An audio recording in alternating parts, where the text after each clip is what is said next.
Welcome to today's verse of the day. Today's passage brings us into the sacred calling of the priesthood.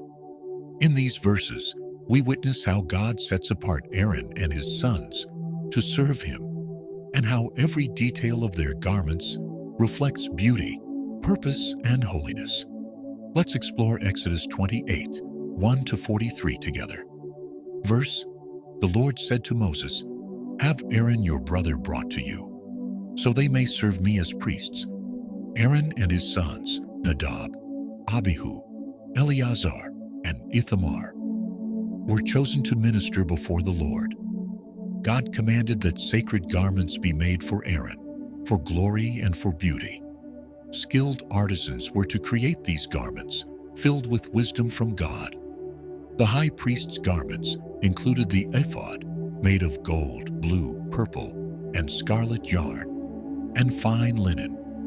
On its shoulder pieces were 2 stones, engraved with the names of the 12 tribes of Israel, carried before the Lord. He also wore the breastpiece of decision, set with 12 precious stones, each representing 1 tribe.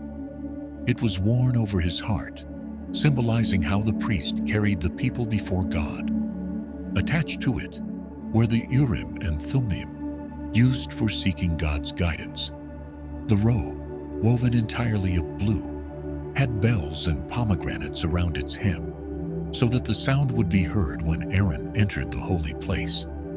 On his turban was a gold plate engraved with the words, "Holy to the Lord."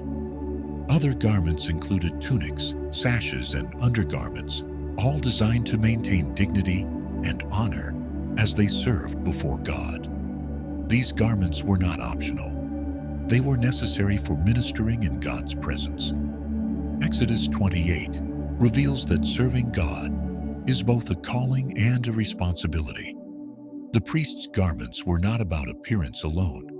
They represented identity, purpose, and holiness. Aaron carried the names of the tribes on his shoulders and over his heart, showing that he stood before God on behalf of the people. The inscription, "Holy to the Lord," reminds us that everything about their service was meant to reflect God's holiness. This chapter points to something deeper. God desires those who come before him to do so with reverence, intentionality, and a heart set apart.